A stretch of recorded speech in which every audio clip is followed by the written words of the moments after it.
Open up, Sergeant.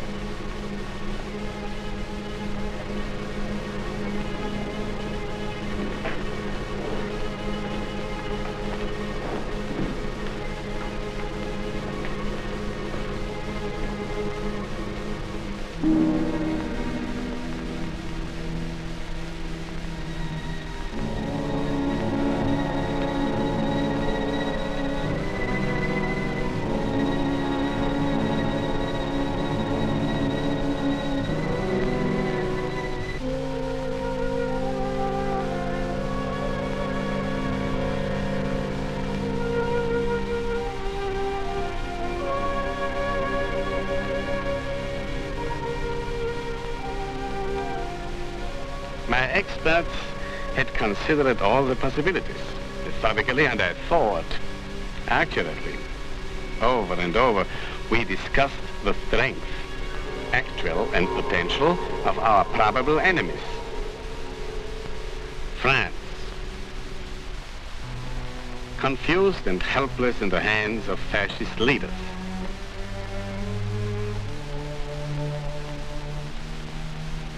England, weak, frightened, citadel of appeasement. The United States, no army, navy, or air force. My expert in that country gave me most satisfactory reports. I think it is a mistake to underestimate America, Herr Eberlein. Do you question my statistics? All I know is that the United States is the industrial phenomenon of the world. I'll stick to my figures, Herr Schloss. To win wars, you need manpower. We know how many men the United States can put into the field. This number is limited by the number of men necessary for production of the materiel with which to fight. The ratio of workers to soldiers is fixed. Herr Eberlein, have you ever considered the possibility of woman labor? American women? Come. The most decadent women on the face of the earth. Let me quote you some statistics about the women of America. Last year, 1938, they spent more for cosmetics than the United States Navy did for ships.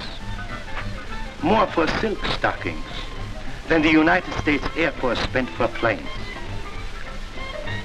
Flirts, cocktail drinkers, pleasure lovers, loafers, a race of playgirls pampered and spoiled by their sentimental American men.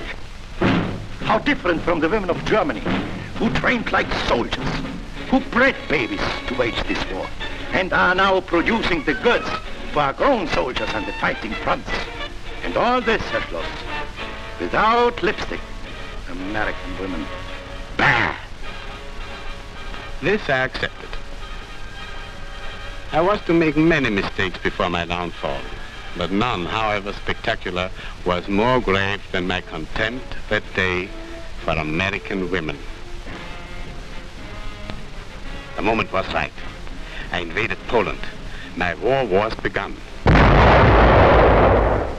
Meanwhile, in the United States, there was a restless stirring, and land-lease began to operate. Factories appeared overnight. How was it possible for America to achieve such production and at the same time build an army? Then the amazing reports came in from my agents in the United States.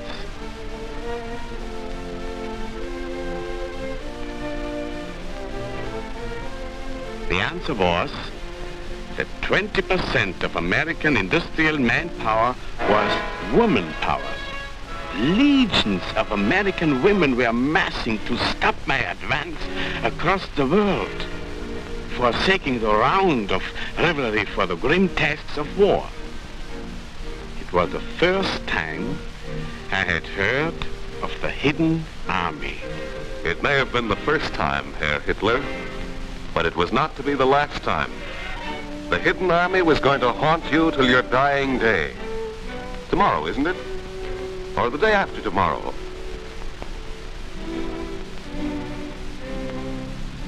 Pearl Harbor came, and we were in the war 100%. The Axis believed it was ready for us. Axis statistics, careful and accurate, had forecast this Army, this Air Force, this Navy. But in the production estimate, the Axis was wrong, because the forecast had miscalculated the potential strength of the hidden army, the women of American industry. Across the Atlantic to Berlin, across the Pacific to Tokyo went news of the upheaval in American life. Millions and millions of women who had never lifted a finger outside their own homes now suddenly resolved to set the world house in order. These were the uniforms of the hidden army.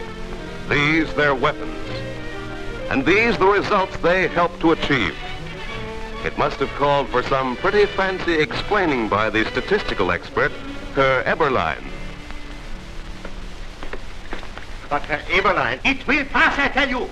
These women are the unemployed, the publicity seekers, the seekers after novelty, the cranks, playgirls with new toys. It's just a vogue, nothing more. It will pass. But it did not pass. Not yet. Invasion came to North Africa. Working side by side with men, women had helped weld the landing craft that disgorged equipment and American fighting men.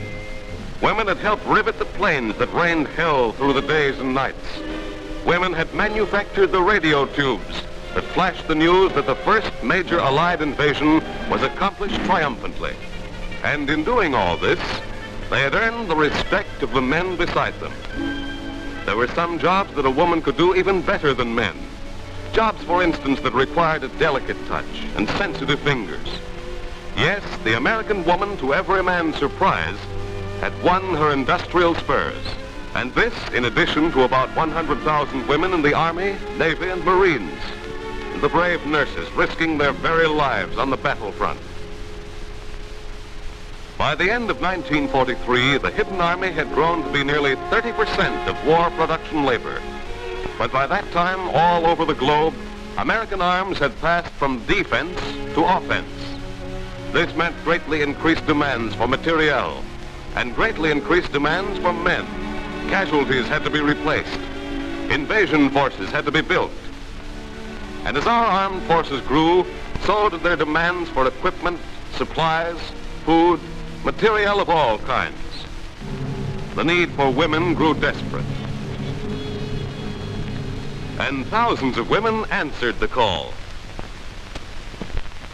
But then a strange thing happened. 1 month, the hidden army, which had mushroomed, suddenly stopped growing. The following month was even more disturbing. The papers reported a slight falling off in production.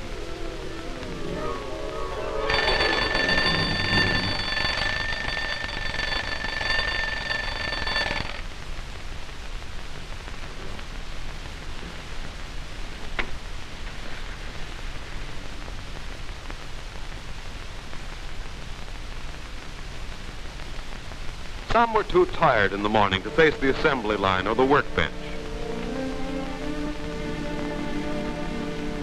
Some found that defense work interfered with their shopping.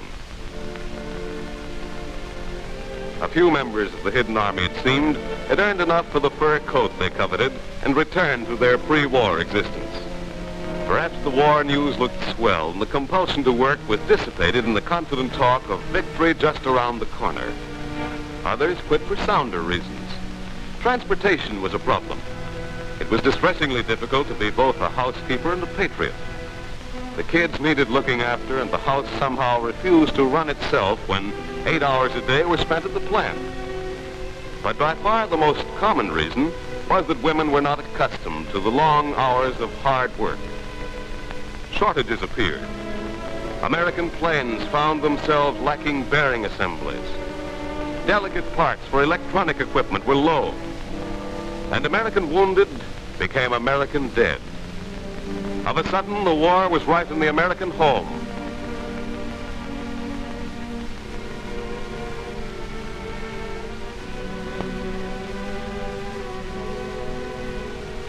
The government regrets to inform No. What's the matter?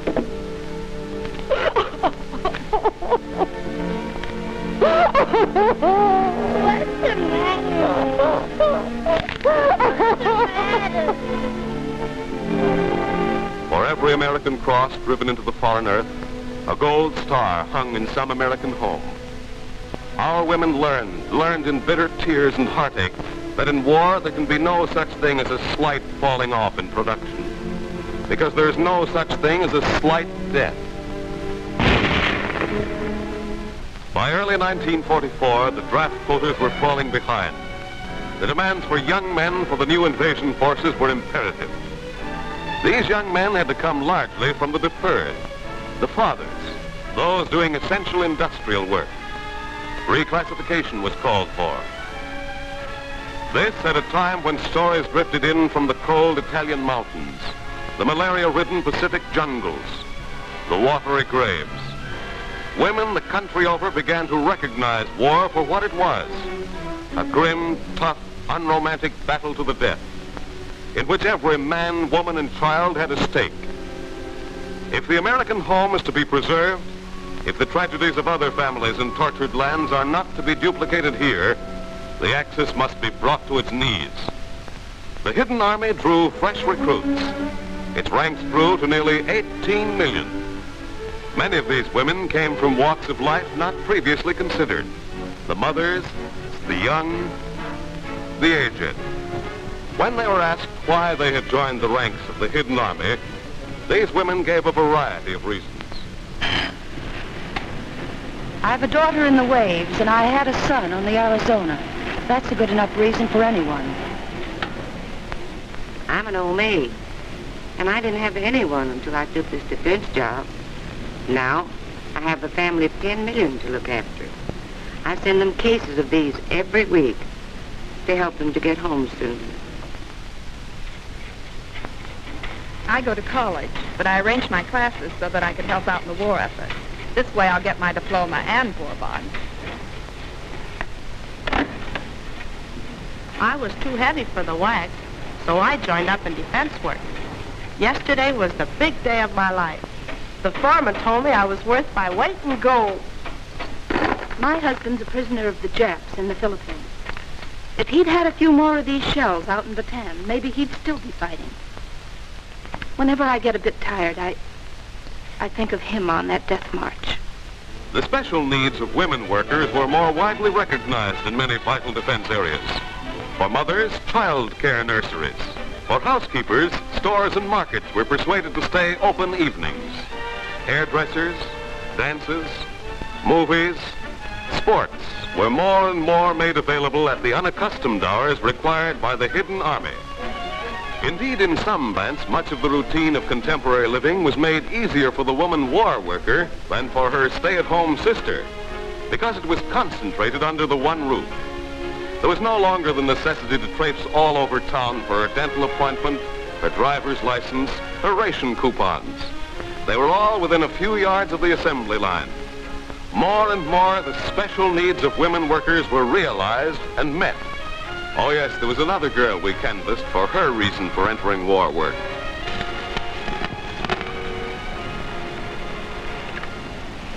Why did I take a defense job?